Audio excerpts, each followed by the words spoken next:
아멘. 이런 우화가 있습니다. 하루는 하나님께서 닭과 개와 돼지를 불렀습니다. 그리고 너희는 이제부터 인간 세상에 내려가서 인간에게 유익하도록 인간을 돕고 인간을 위하여 할 일이 무엇인가를 찾아보고 그들을 위하여 봉사하고 올라오너라, 이렇게 말했습니다. 1년 후에 닭과 개와 돼지가 하나님께 돌아와서 보고하기 시작했습니다. 첫 번째, 닭이 하나님 앞에 입을 열었습니다. 하나님, 제가 세상에 가보니까 세상 사람들이 얼마나 열심히 일하는지 모릅니다. 아주 열심히 일하는데 세상 사람들이 시간을 몰라가지고 아우성거리는 모습을 보게 됐습니다. 그래서 제가 새벽에 일어날 때라고 꺾여 하고 시간을 알려주다가 왔습니다. 그러니까 하나님께서 그 얘기를 듣고, 야, 너 참 귀한 일하고 왔구나. 그리고 그 닭에게 벼슬을 내려주셨습니다. 그래서 닭이 벼슬을 자랑하면서 닭생을 살아가고 있는 것입니다. 두 번째로는 개가 말을 열었습니다. 하나님, 저는 세상의 사람들이 얼마나 열심히 일하는지 모릅니다. 아주 열심히 일하고 그래서 돈을 모아서 정말 유익한 데 쓰려고 애를 쓰는데 도둑놈들이 들어와 가지고 수고도 하지 아니하고 그냥 그 돈 모은 것을 다 훔쳐가고 하는 것을 봤습니다. 그래서 제가 낯선 사람이 집에 들어오면 도둑이 왔다고 멍 그리고 지저대서 도둑을 막아주었습니다.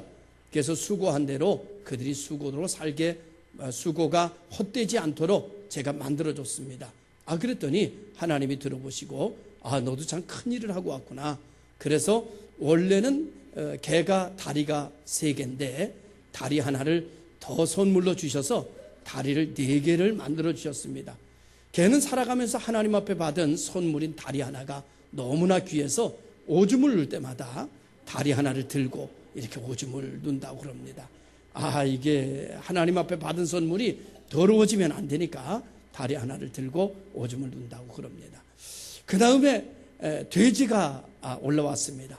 너는 뭘 하고 왔느냐? 그러니까 돼지가 하는 말이, 저도 세상에 내려가 보니까 사람들이 얼마나 열심히 일하고 잘하는지 저는 할 일이 없었습니다. 그래서 그저 밥만 먹고 잠만 자다가 왔습니다. 그리고 얘기하니까 하나님께서 화를 내시면서 옆에 있는 천사에게 저놈의 주둥이를 칼로 잘라버려라. 그래가지고 그 말이 떨어지기 무섭게 주둥이가 칼로 잘려졌습니다. 그래서 돼지 주둥이가 뭉툭해지고 밥을 먹을 때 입인지 콘지 모르고 막 들어가는 그런 돼지의 삶을 살게 됐습니다. 돼지가 그렇게 살다가 어떻게 하면 내가 대접을 받을 수 있을까, 그렇게 고민하다가 돼지가 이런 소문을 퍼뜨리기 시작했습니다. 내 머리를 놓고 절을 하면 그러면 복을 받는다, 이렇게 소문을 퍼뜨렸습니다. 어리석은 사람들이 그 소문을 듣고 모두가 다 큰 일 있고 복 받을 만한 일만 있으면 새로운 일을 정해놓고는, 그리고는 돼지 머리를 갖다 놓고 절을 하기 시작했습니다. 그 절하는 것이 너무나 우습고 자기가 복을 준다는 말에 사람들이 돼지 머리를 잘라다 놓고 절을 하는 모습을 보면서 자기는 평생 절 받는 머리가 되었다, 그렇게 자랑을 하게 됐습니다. 그러면서 그는 즐겁게 언제나 웃는 얼굴로 평생을, 돼지 머리는 그래서 언제나 웃고 있다라고 하는 이야기입니다. 이 이야기는 어떤 사람이 만들어낸 우화 재미난 이야기겠지만은 이 말의 의미는 모두가 다 세상을 살면서 해야 할 일이 있고 살아야 할 가치가 있다라고 하는 얘기를 말해주고 있는 내용이기도 합니다. 그래서 닭은 닭처럼 살아야 벼슬이 유지가 되고 개도 개처럼 살아야 할 일과 사명이 있기 때문에 이 땅에 살아야 할 의미와 가치가 있는 것이다 라고 이야기하는 것이죠. 그러면 인간은 인간답게 사는 것은 무엇일까 라고 하는 부분을 한번 생각해 보려고 합니다. 인간이 인간다워지려고 하면 어떻게 사는 존재인가 하면은 은혜를 기억하고 사는 것이 인간입니다. 그래서 부모님의 은혜를 기억하며 사는 것이 사람됨이고, 스승의 은혜를 기억하고 사는 것이 사람됨이고, 이웃과 회사와 나라의 은혜를 생각하면서 살아가는 것이 사람의 도리 중에 가장 으뜸이다. 이렇게 말씀을 드릴 수 있고요. 그래서 은혜를 모르는 사람은 짐승만도 못하다라고 하는 이야기가 전해져 내려오게 되는 것입니다. 사람은 은혜를 알게 하기 위해서 처음부터 은혜로 시작하게 됩니다. 동물은 태어나자마자 일어나 걷기도 하고 스스로 엄마의 젖을 찾아 가서 물고 젖을 먹기도 하고 몇 개월 지나게 되면 스스로 풀을 뜯어 먹기도 하고 자력으로 그의 삶을 살아갈 수 있는 존재가 되는데, 인간은 그렇지 않습니다. 인간은 누군가가 도와주지 않고 누가 베풀어 주지 아니하면 인간은 태어나자마자 살아갈 수가 없는 존재가 됩니다. 그래서 어머니가 그 아이를 돌보는 일에 최선을 다해야 되고 그를 위하여 자기 인생을 헌신하게 됩니다. 이 은혜를 받으면서 사람은 자라나게 되지요. 생명을 유지하게 되지요. 그리고 이 세상에 살아가는 것도 마찬가지입니다. 모든 사람들이 살아가는데 은혜를 받지 않으면 노력으로 사는 것 같지만 사실 따지고 보면 은혜로 살아가는 존재다라고 말씀을 드릴 수 있고, 사람이 그렇게 살다가 이 세상을 떠날 때쯤 되면 아무것도 하지 못하게 다시 됩니다. 그러면 밥도 먹여줘야 되고 병원도 데려가줘야 되고 치료도 받아줘야 되고 그리고 옷도 입혀줘야 되고 얼굴도 씻겨줘야 됩니다. 그렇게 살다가 은혜 가운데 인생을 마치는 것이 인생이다, 이렇게 말씀을 드리면서, 그러므로 인생은 은혜를 깨닫고 은혜 안에 거하며 은혜로 감사하며 은혜로 영광을 돌리며 살아가는 존재가 인간이다, 이렇게 말씀을 드릴 수가 있습니다. 그러나 사람이라고 하는 존재는 이렇게 은혜로 살았고 은혜를 받으며 살고 은혜 안에 거하면서도 은혜를 생각하기보다는 섭섭한 마음 그리고 여러 가지 안 좋았던 생각을 더 기리고 더 생각하면서 살아가면서 불평하고 원망하고 행복해하지 못하는 인생으로 살아가는 것이 오늘의 현재의 우리들의 삶이라고 볼 수 있습니다. 좋은 기억보다는 안 좋은 기억이 왜 그렇게 많이 생각이 나는지, 감사했던 일보다는 감사하지 않은 일이 왜 그렇게 생각이 나는지, 고마웠던 일보다는 섭섭한 일들이 왜 그렇게 생각이 많이 나고 나를 지배하고 나를 다스리는지, 그 이유가 궁금하지 않으십니까? 그 이유는 성경에서 죄 때문이라고 정의하고 있습니다. 사람은 누구나 행복하기를 원합니다. 잘 되기를 원합니다. 감사하며 살기를 원합니다. 그러나 누구에게나 영원한 행복이나 기쁨이 없는 것을 우리는 알게 됩니다. 생각하기는 건강이 없는 사람은 저 사람처럼 건강만 있으면 난 좀 더 원할 게 없이 행복하겠다, 그렇게 생각하는데 그 사람에게 가서, 건강한 사람에게 가서 물어보십시오. 당신은 행복하냐고. 그러면 그 사람은 행복하지 않다고 말할 것입니다. 가난한 사람은 저 사람처럼 나도 좀 돈만 많으면 나도 부러울 것이 없을 거야 라고 생각합니다. 그러나 그렇게 부러움의 대상이 되는 그분에게 가서 한번 물어보십시오. 당신은 행복하냐고. 그러면 그 사람은 행복하지 않다고 말할 것입니다. 못 배운 사람은 배운 사람이 늘 부럽습니다. 좋은 학력을 가지고 있는 사람이 늘 부럽습니다. 나도 저렇게 어렸을 때부터 저렇게 좋은 가정에 태어나서 저렇게 많이 배울 수만 있다면 나도 무엇이든지 했을 텐데, 그런 생각을 갖습니다. 그러나 그 사람에게 찾아가서 많이 배운 당신이요, 당신은 행복하십니까? 라고 물어보십시오. 그러면 그 사람도 여전히 행복하지 않다고 말할 것입니다. 요즘 선거철입니다. 모두가 다 국회의원이 되겠다고 나름대로 원하는 곳에 오르겠다고 확성기를 틀고 연설을 하고 선거운동을 하고 그러고 있습니다. 사람들은 생각할 것입니다. 이번에 국회의원에 당선만 되면, 이번에 도의원에 당선만 되면 나는 정말 행복할 거야 라고 열심히 뛰고 있습니다. 그러나 현재 국회의원들에게 물어보십시오. 당신은 정말 행복하냐고.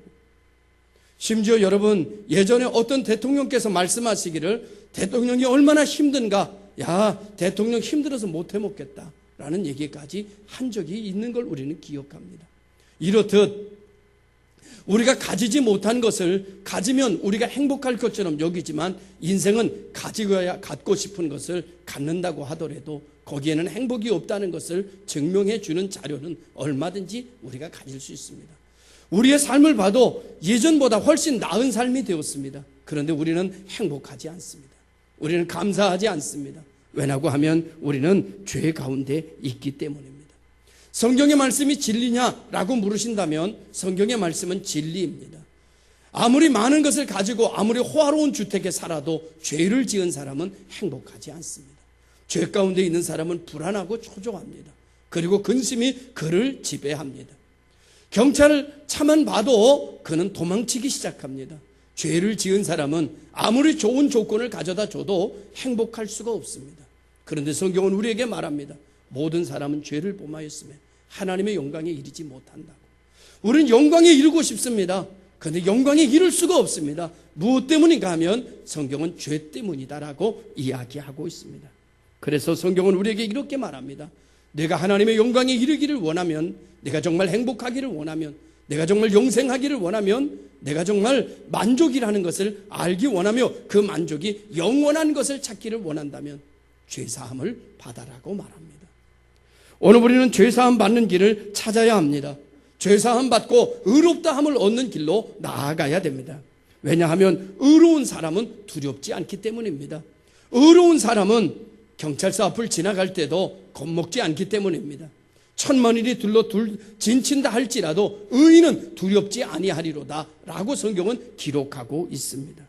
걱정하거나 공포나 해방, 당신이 염려하는 그 모든 것은 당신이 가져야 할 것을 갖지 못해서가 아닙니다. 실질적으로는 죄 가운데 모든 인생이 있기 때문에 우리에게 기쁨도 감사도 은혜도 다 잃어버리고 안 좋았던 것만, 슬펐던 것만, 기분 나빴던 것만, 아팠던 일들만 생각하며 살아가고 있는 것입니다. 당신이 원하는 그 자리에 오른다 하더라도 당신은 당신이 원하는 것을 결코 얻을 수 없을 것입니다. 왜냐고 하면 그것이 그것 때문에 당신에게 온 것이 아니기 때문입니다. 당신이 오늘 이렇게 어깨가 축 처져 살 수밖에 없는 것은, 가져도 만족함이 없는 것은, 밑빠진 독에 물과 같은 인생을 살 수밖에 없는 것은 죄의 문제를 해결하지 않고는 우리 인생이 행복할 수 없다는 것이 성경에서 이야기하는 말씀입니다. 하나님께서 우리에게 내리는 처방입니다. 그러므로 누구나 죄인이고 사망의 권세 영역 안에 존재하는 것, 이것이 바로 인간이다. 그러므로 이것을 해결하지 않으면 절대 기뻐할 수 없고 절대 행복할 수 없다라고 말합니다. 하나님이 사람들에게 죄에서 자유함을 얻을 수 있는, 죄에서 의로, 어둠에서 빛으로 나아갈 수 있는, 그리고 행복한 것을 노래하며, 그리고 기쁨을 찬양하며, 그리고 은혜를 오래 기억하며 서로 사랑하고 서로 기뻐하고 서로 용서하고 살 수 있는 길을 하나님께서 우리에게 열어주셨습니다. 이것을 일컬어 자녀가 태어나서 이 땅에서 육으로 사는 것을 부모님의 은혜라고 말한다면, 이 땅에 살아가는 가치와 이 땅에 살아가는 논리를 배우는 것을 스승님의 은혜라고 한다면, 우리가 어디에 가서도 우리가 자부심을 가지고 살 수 있는 것이 국가의 은혜라고 한다면, 이 세상의 죄의 문제를 해결하고 우리가 하나님의 자녀가 되고 행복을 행복으로 여기고 축복을 축복으로 여기는 은혜의 길은 하나님의 은혜라고 우리가 말하고 있는 것입니다. 오늘 이 시간 이 자리에 나온 모든 분들이 저는 이 은혜에 하나 될 수 있기를 바라고, 다시 잃어버렸던 이 은혜를 다시 회복할 수 있는 거룩한 시간이 되기를 주님의 이름으로 축원합니다. 우리가 알지 못할 때, 우리가 기억도 하지 못할 때, 우리가 이 세상에 생겨나지도 않았을 때, 그때 주님께서는 우리가 이 땅에 태어날 것을 아시고 우리의 죄를 대신하여 그의 값을 지불하셨습니다. 그 값은 죽음이었습니다. 죄삭은 사망이었고, 이 땅에 태어날 하나님의 백성들, 하나님이 불러 하나님의 자녀라 일컬을 사람들을 위하여 하나님은 죄값을 대신 지불하시기로 결정하셨습니다. 그래서 말씀이 육신이 되어서 우리 가운데 오셨고, 그는 십자가를 지고 우리가 알지 못할 때, 우리가 태어나기도 전에, 우리가 기억도 하지 못할 때 하나님의 완전하신 지혜로 우리를 대신하여 십자가에 피 흘려 죽으심으로 이를 믿는 자마다 멸망치 않고 영생을 얻는 길을 열어놓으셨습니다. 그리고 이 시대에 하나님의 교회를 세우시고 이 말씀을 증거하라 하셨기에 오늘 이 시간 저희들은 이 교회를 세우고 이 말씀을 증거합니다. 누구든지 이를 믿으면 멸망치 않고 영생을 얻으며 누구든지 주 예수 이름을 부르면 구원을 얻는다고 성경은 이야기하고 있습니다. 이를 위하여 이 교회는 세워졌고, 이를 위하여 이 말씀을 증거하기 위하여 목사는 훈련받고 이 자리에 세워졌습니다. 저는 하나님께서 우리에게 맡겨주신 인간이 죄에서 자유함을 얻을 수 있는, 죄의 문제를 해결할 수 있는, 그래서 은혜만을 기억하며 살아갈 수 있는 이 말을 오늘 여러분들을 불러 모아놓고 이 말씀을 여러분에게 전하여 주고 있는 것입니다. 우리가 교회들을 다니다 보면 이런 이야기를 많이 봅니다. 하나님은 당신을 사랑하십니다 라는 문구를 보게 됩니다. 이 말이 가능한 것은 우리가 알지 못할 때, 우리가 기억하지도 못할 때, 우리가 인지할 능력이 없을 때 주님께서 우리를 위하여 하신 일이 있기 때문입니다. 하나님께서 우리를 위하여 죽으신 일이 있기 때문입니다. 우리를 위하여 우리를 사랑하사 이 땅에 살면서 한숨 짓고 살지 아니하고 찬양하며 기뻐하며 살 수 있는 길을 하나님께서 열어놓으셨기 때문입니다. 그래서 하나님은 오늘도 우리가 알지 못하지만 하나님 우리에게 말씀하십니다. 하나님은 당신을 사랑하십니다. 이 말을 성경은 우리에게 웅변적으로 간절하게 이야기하고 있는 것입니다. 그래서 시편 1편에 영생을 얻고 하나님의 자녀가 되면 시냇가에 심은 나무와 같아서 시절을 쫓아 열매를 맺으며 그 잎사귀가 영원히 마르지 않는다고 성경은 우리에게 약속해 주고 있습니다. 열매가 있는 인생, 마르지 않는 인생, 시절을 쫓아 푸르청청 더 놀라운 인생으로 나아갈 수 있는 멸망치 않고 영생의 길을 걸어가는 여러분들이 되었으면 참 좋겠습니다. 그런데 하나의 문제가 있습니다. 이것은 사람의 결심으로나 사람의 노력으로 되지 않는다는 것입니다. 요한복음 1장 13절에 보면 이는 혈통으로나 육적으로나 사람의 뜻으로 되지 아니하고 오직 하나님께로부터 된다라고 이야기하고 있습니다. 자, 여러분 잘 들으십시오. 여러분이 이 자리에 온 것 자체는 하나님의 택함이 있는 것이고 하나님의 선별이 있는 것이고 하나님이 여러분을 사랑하시기 때문에 이 자리에 올 수 있었다는 것입니다. 강요한다고 오는 것이 아닙니다. 이끈다고 이 자리에 올 수 있는 것이 아닙니다. 하나님의 택함을 받지 못한 사람은 이 자리에 강요한다 하더라도, 간청한다고 하더라도 이 자리에 올 수가 없는 것입니다. 여러분이 오늘 이 자리에 어떤 이유에서든 이 자리에 왔다고 하는 것은 하나님이 여러분을 택했다는 증거입니다. 그리고 여러분이 하나님의 사랑을 받고 예수 그리스도를 믿고 여러분이 믿음으로 살아가면 가짜 그리스도인을 이야기하는 건 아닙니다. 많은 사람들이 교회를 다니지만 많은 사람들이 하나님 뜻대로 살지 못해서 하나님의 영광을 가리우는 일들이 너무나도 많습니다. 저는 이 시간 교회를 다니는 사람을 믿으라고 이야기하는 것이 아닙니다. 예수 그리스도를 믿으라고 이야기하는 겁니다. 우리가 믿어야 할 대상은 교회 다니는 사람이 아닙니다. 우리가 믿어야 할 대상은 예수 그리스도입니다. 나를 위하여 십자가에 못 박혀 내가 알지 못할 때, 지금도 내가 알지 못할 때 나를 위하여 대속하여 죽으신 그 주님, 그를 믿으면 우리는 하나님의 자녀가 되는 권세가 나타나게 되는 것입니다. 그것이 예수 그리스도의 죽음의 십자가입니다. 하나님이 베푸시는 은혜를 통해서 되어지는 그 은혜가 이제 여러분과 나한테 임하여 있습니다. 하나님이 당신을 위하여 이 은혜를 베푸셨습니다. 당신은 지금까지 이 은혜를 전혀 알지 못했습니다. 예전에 시골에서 교회 목회를 했습니다. 성전 건축을 했습니다. 한 집사님이 참 어려웠습니다. 성전 건축을 끝나고 난 다음에 저에게 뛰어왔습니다. 목사님 놀라운 일이 생겼어요. 아니 무슨 일이십니까? 제게 이렇게 말했습니다. 목사님, 지금까지 알지 못했던 우리 땅이 산이 하나가 내 이름으로 돼 있는 것이 발견됐어요. 우리 아버지 이름으로 돼 있는 것이 발견됐어요. 이제 우리가 부자가 됐네요 라고 그는 기뻐하며 춤을 추는 것을 보았습니다. 사랑하는 성도 여러분, 이전에 나를 위하여 준비해 놓은 땅을 이제 발견하니 그것도 큰 기쁨입니다. 내가 알지 못했습니다. 그러나 이제 알았습니다. 여러분은 하나님의 축복을 받으며 그 하나님의 예수 그리스도의 이름으로 생육하고 번성하며 정복하고 다스리는 인생을 살아가기를 하나님은 원하고 있습니다.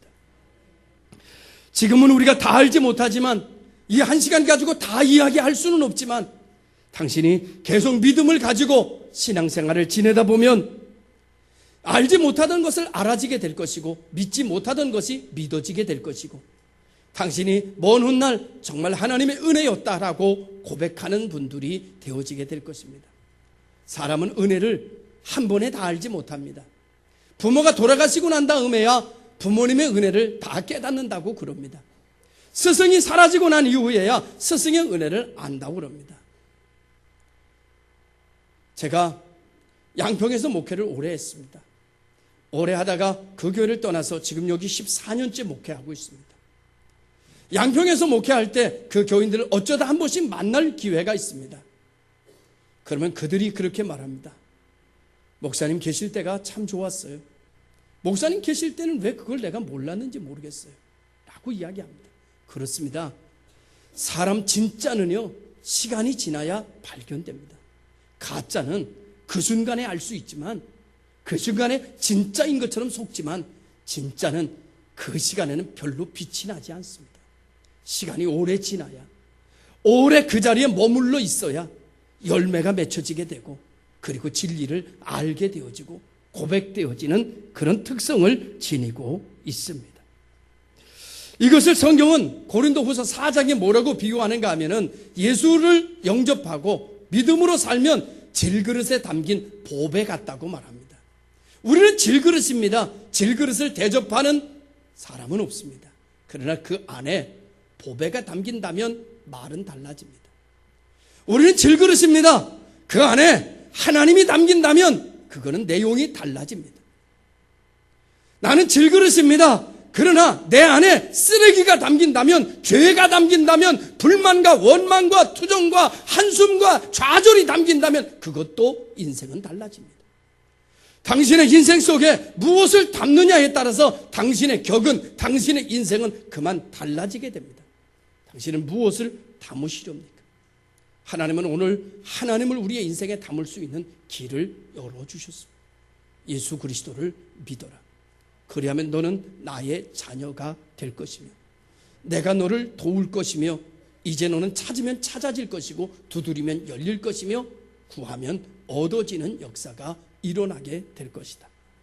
성경은 우리에게 이렇게 말합니다. 그 성경은 우리를 질그릇에 보배를 담는 거라고 말씀하시면서, 그렇게 되었을 때 우리의 격은 우겨쌈을 당하여도 쌓이지 아니하고, 답답한 일을 당하여도 낙심하지 아니하며, 박해를 받아도 버림받지 아니하고, 거꾸로뜨림을 당하여도 망하지 않는 격으로 바뀌어진다라고 이야기하고 있습니다. 그래서 고린도후서 5장 17절에 성경은 이렇게 이 모든 것을 결정하고 있습니다. 그런즉 그리스도 안에 있으면 누구든지 새로운 피조물이라. 이전 것은 지나갔으니 보라 새 것이 되었도다. 오늘 시간 여러분은 예수 그리스도를 영접함으로 말미암아 땅에서 태어난 나만 가지고 사는 것이 아니라 하늘에서 태어난 나를 지니고 살아가는 신령한 능력 있는 분들이 되시기를 바랍니다.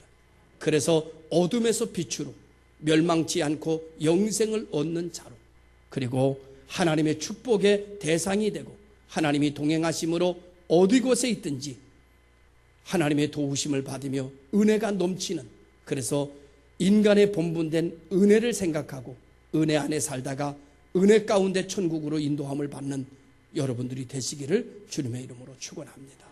기도하겠습니다.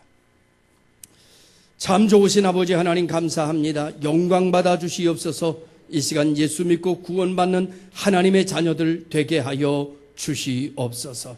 온전히 하나님께서 우리와 함께 하시고 은혜 위에 은혜를 더하여 주시고 능력 위에 능력을 더하여 주셔서 이제 다시 시작하렵니다. 이제 다시 출발하렵니다. 이제 믿음으로 선한 싸움 싸우고 나아가렵니다. 알지 못했습니다. 몰랐습니다. 그러나 이제 축복의 길을 이미 만들어 놓으셨으니 이 길을 걸어가며 살게 하여 주시옵소서. 예수님의 이름으로 간절히 기도드리옵나이다. 아멘.